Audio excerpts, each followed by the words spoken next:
দর্শক আমন্ত্রণ যমুনার বিশেষ আয়োজন ডক্টরস অন কল অনুষ্ঠানে আপনাদের স্বাস্থ্য বিষয়ক নানা প্রশ্ন আর সেসবের তাৎক্ষণিক সমাধান নিয়ে আমাদের এই আয়োজনে থাকছেন দেশ বরেণ্য আর আধুনিক চিকিৎসা বিজ্ঞানে দক্ষ চিকিৎসকরা। এই পর্যায়ে আজ আমাদের আলোচনার বিষয় শীতে ত্বকের যত্ন ও চর্মরোগ। আলোচনার জন্য আমাদের সঙ্গে অতিথি হিসেবে আছেন চর্ম ও যৌনরোগ বিশেষজ্ঞ অধ্যাপক ডাক্তার এম আবু হেনা চৌধুরী। বিশেষজ্ঞ চিকিৎসকের পরামর্শ পেতে ফোন করুন 0298240552 এই নম্বরে। আপনাদের সাথে পুরো আয়োজন জুড়ে আছে আমি ডাক্তার আবু সাইদ শিমুল। দর্শক, শীতের এই সময়ে দেখা যাচ্ছে যে ত্বকের বিভিন্ন ধরনের সমস্যা আমাদের মাঝে এখন মহামারী আকারও বিভিন্ন ত্বকের সমস্যা ছড়িয়ে পড়েছে। এই সময়ে ত্বকের যত্ন কীভাবে নিতে হবে, ত্বকের বিভিন্ন যে রোগ তা থেকে আমরা কীভাবে মুক্ত থাকতে পারবো তা নিয়ে আলাপ করতে আমাদের সাথে অতিথি হিসেবে আছেন অধ্যাপক ডাক্তার আবু হেনা চৌধুরী। আমরা জানি যে এই যে চর্মরোগ বিশেষজ্ঞ হিসেবে আপনি বাংলাদেশ মেডিকেল ইউনিভার্সিটিতে দীর্ঘদিন ধরে এই বিষয়ে চিকিৎসা সেবা দিয়ে যাচ্ছেন এবং আপনি শিক্ষকতার সাথেও আসলে জড়িত, গবেষণার সাথেও জড়িত। আপনার যে এই যে দীর্ঘদিনের অভিজ্ঞতা তা থেকে বলেন যে এই সময় শীতের সময়ে আপনাদের কাছে কোন ধরনের রোগীগুলো ত্বকের সমস্যা নিয়ে আসে? ধন্যবাদ যমুনা টেলিভিশন এবং ডক্টরস অন কলকে আমাকে অতিথি হিসেবে আমন্ত্রণ জানানোর জন্য। সবচেয়ে সময় উপযোগী এই অনুষ্ঠানটার জন্য আপনাদেরকে অসংখ্য ধন্যবাদ। কারণ এখন আমরা শীত আমাদের বাংলাদেশে চলমান হচ্ছে। এখানে শীতের মধ্যে আমাদের যে স্কিনের সমস্যাগুলো হয়, যে ড্রাইনেস অফ স্কিন, আমি যদি একটু ডাক্তারি ভাষায় বলতে যেটা জেরোসিস বলি আমরা অনেক সময়, জেরোসিস বলি আমরা। একটা হলো ড্রাই স্কিন আর একটা হলো উইন্টার ইচ, যেটা শীতকালীন যে চুলকানি বলি আমরা সেটাই। তারপর আসতেছে আমরা হলো অ্যাটোপিক আমার ডিজিজ প্রসেসে বলে আমরা অ্যাটোপিক ডার্মাটাইটিস, সোরিয়াসিস, এবং আমাদের কিছু ঠান্ডার জন্য যেটা হয় কোল্ড পেনিকুলাইটিস এবং পার্নিও বলি আমরা। এই বেশ কিছু রোগ যেটা আমাদের শীতকালীন রোগ হিসেবে আমাদের বডিতে দেখা দিতে পারে। আচ্ছা। এবং ড্রাই স্কিন, যেটা আমি প্রথমে যেটা বললাম জেরোসিস, যেট ইজ ড্রাই স্কিন, সেটা লাগে একদম ড্রাই হয়ে যায়। এবং এটা হলো একটা হলো আমাদের এনভায়রনমেন্ট যেটা ঠান্ডা যাচ্ছে এবং লো হিউমিডিটি, এবং আমাদের বডির যে ময়েশ্চারাইজারটা সেটা অতটুকু প্রকাশ পায় না বলে আমাদের স্কিনটা ড্রাই হওয়ার পরে আমাদের ইচিংটা দেখা দেয়।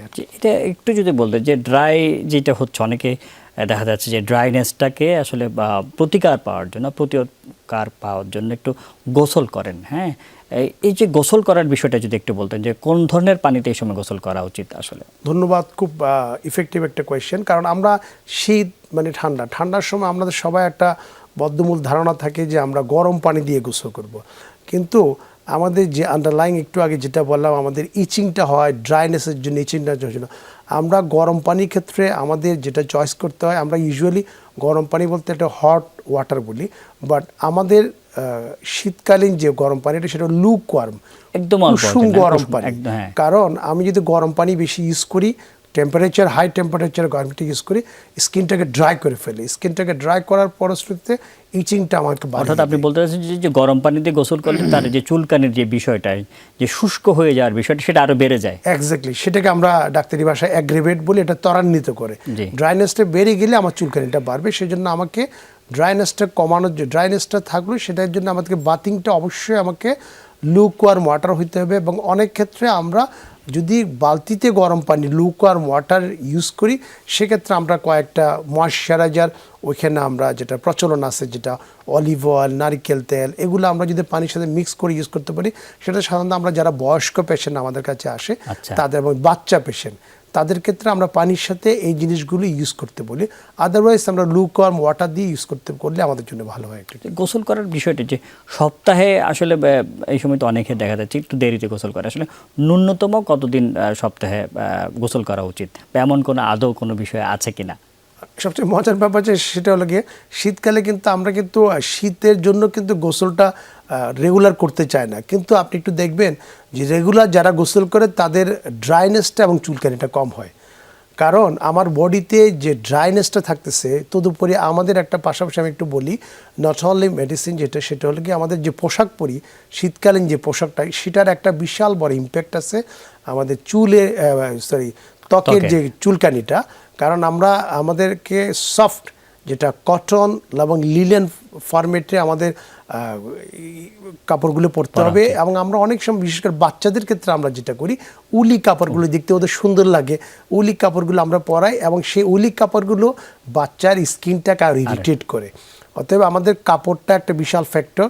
এবং আমরা গোসলের সময় আমরা একটা জিনিস সবচেয়ে জরুরি, যেটা সোপ ইউজ করি। আমাদের সাধারণত যে প্রচলনটা সোপ ইউজ করে, আমি রিকোয়েস্ট করব আমাদের শীতকালে আমরা সোপ যদি আমরা ইউজ করতে চাই, অবশ্যই আমরা গ্লিসারিন বেসড সোপ ইউজ করতে পারি।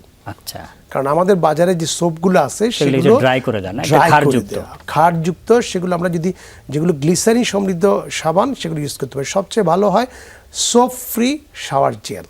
আচ্ছা, শাওয়ার জেলটা যারা ইউজ করতে চায় সামর্থ্য অনুযায়ী, যেটা দেখা অনেকে গ্লিসারিন সাবান ইউজ করতে পারে। এবং আমাদের বাংলাদেশে অনেকগুলো গ্লিসারিন সাবান আছে, সেগুলো আমি নাম বলতে চাচ্ছি না এখানে, কারণ ব্র্যান্ডিং করা আমাদের দরকার নাই। আমরা গ্লিসারিন সমৃদ্ধ যে সাবানগুলো আছে সেগুলো আমরা ইউজ করতে পারি, এবং যারা এফোর্ড করতে পারে তারা অবশ্যই সোপ ফ্রি শাওয়ার জেল। খুবই সুন্দর।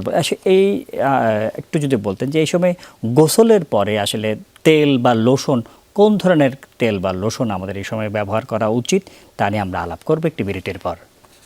শুধু দর্শক, অনুষ্ঠানে এই পর্যায়ে নিয়ে নিচ্ছে একটা ছোট্ট বিরতি, সাথেই থাকুন।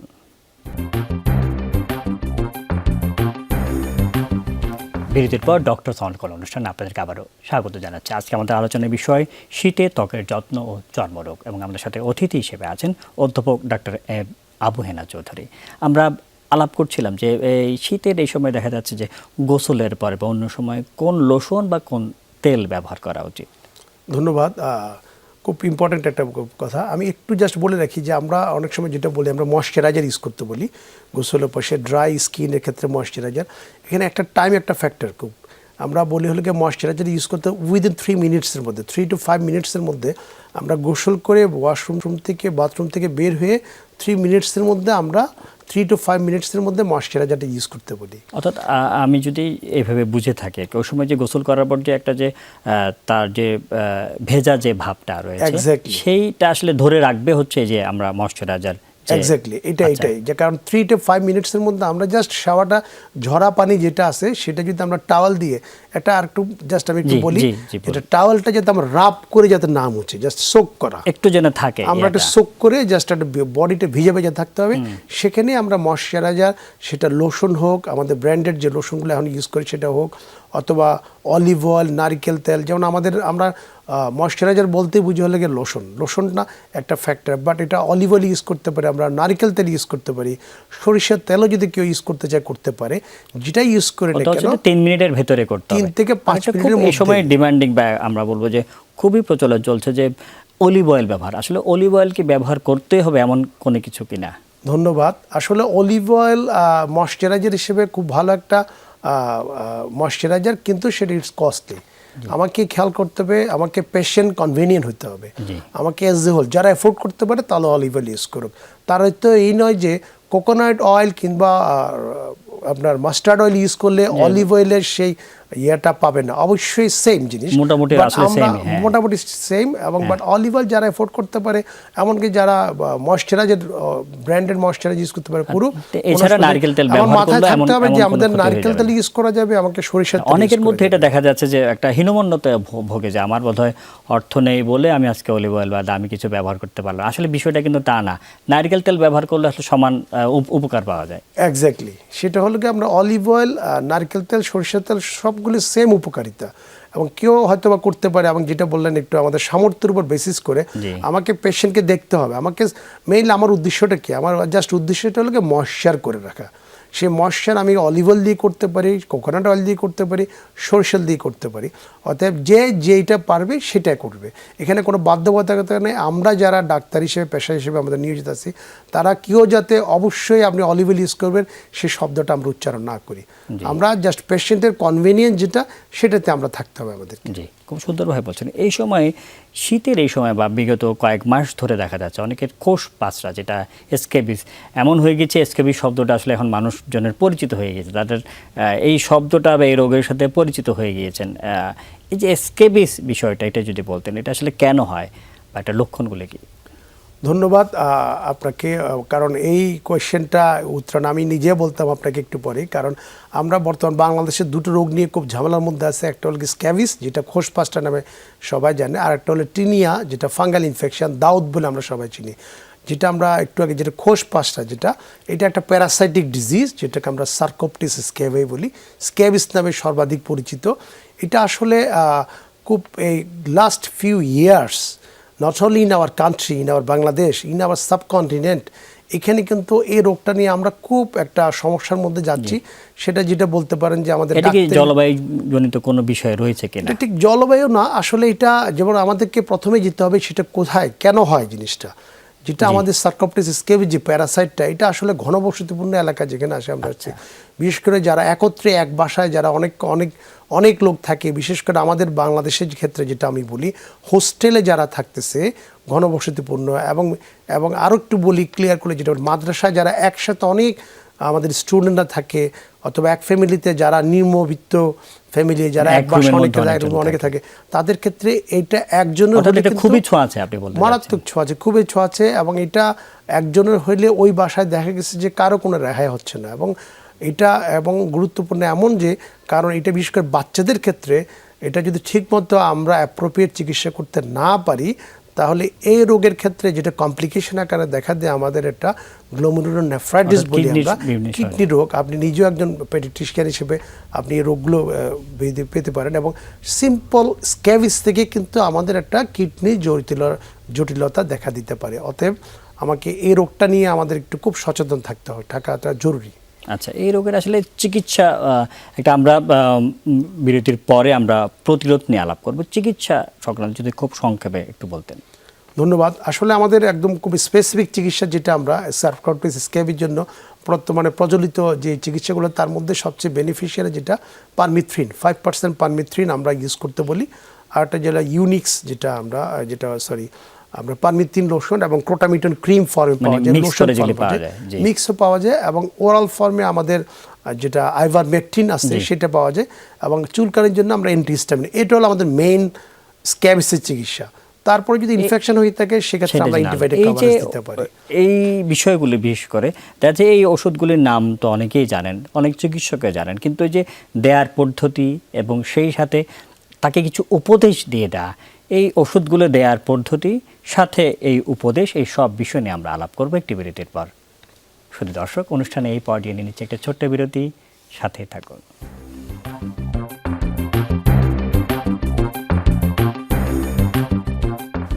বিরতির পর ডক্টরস অন কর্নার অনুষ্ঠানে আপনাদেরকে আবারও স্বাগত জানাচ্ছি। আজকে আমাদের আলোচনার বিষয় শীতে ত্বকের যত্ন ও চর্মরোগ, এবং আমাদের সাথে অতিথি হিসেবে আছেন অধ্যাপক ডাক্তার এম আবু হেনা চৌধুরী।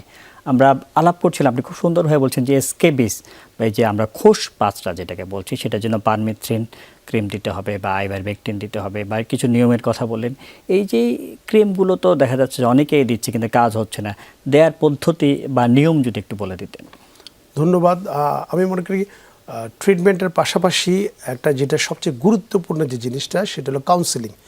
পেশেন্টকে কাউন্সিলিং এবং পেশেন্টকে ফ্যামিলি মেম্বারদেরকে কাউন্সিলিংটা খুব জরুরি। শুধুমাত্র ওষুধ দিয়ে দিলাম, ওইটা ইউজ করবেন, আপনি এটা খাবেন এবং এটা গোসল করবেন, তা কিন্তু না। এবং এটা টোটালি একটা, যেমন একটা নিয়ম আছে, যেন পারমিথ্রিন টোটাল একটা ক্রিম আমাকে রাত্রে লাগিয়ে সকালে গোসল করতে হবে, এবং সে রাত্রে যেটা বেডশিট বালিশের কাভার যেগুলোতে থাকবে সেগুলোকে ভালো মতো গরম পানি দিয়ে ওয়াশ করতে হবে। নট অনলি তারটা, এবং তার সাথে ওই বিছনায় যারা রাত্রে থাকবে তাদেরকেও সেম ওষুধ ইউজ করতে হবে, এবং বলে হলে গিয়ে পুরো বাসায় ইউজ করতে হবে, এবং তার যে কাপড় চোপড়গুলো সেটা সেপারেটলি ওয়াশ করতে হবে। এভাবেই কিন্তু আমাকে কাউন্সিলিংটা করে দিতে হবে। একটা বিষয় দেখা যাচ্ছে, অনেকেই একটা ক্রিম কিনে, যেটা একটা খরচের বিষয় আছে, অনেকজনের দিচ্ছেন, এটাই যদি একটু বলতেন। তাই একটা ক্রিম কিনে 2-3 মিলে দিচ্ছেন।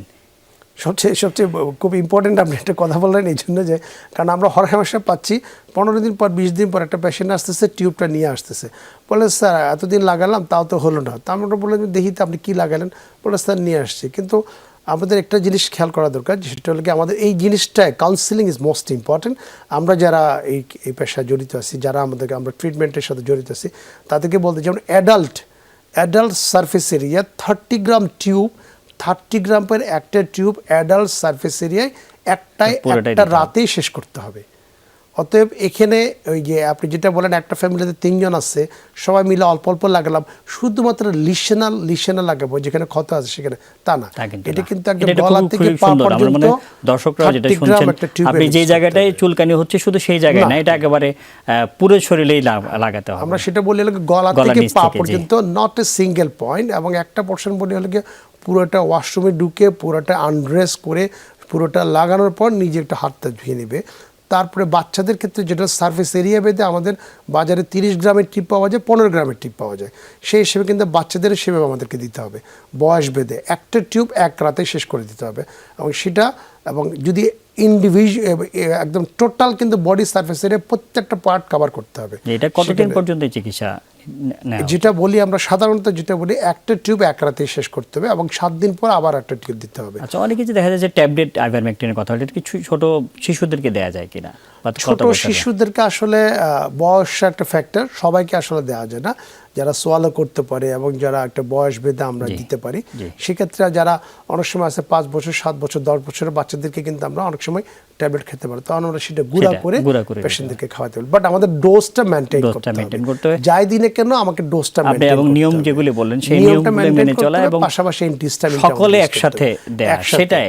এবং আমরা কাপড় যেগুলো ইউজ করতেছি এবং কাপড় যেগুলো পরতেছি এবং আমরা গোসল করে যে গামছা ইউজ করতে বলি আমরা সবসময়, কারণ গামছাটা ধুতে সুবিধা হয়, শুকাতে সুবিধা হয়, সেই জিনিসগুলো প্রত্যেকটা কাপড় যেগুলো আমরা ইউজ করব, প্রত্যেকটা কাপড় আমাদেরকে ড্রাই করে রাখতে হবে।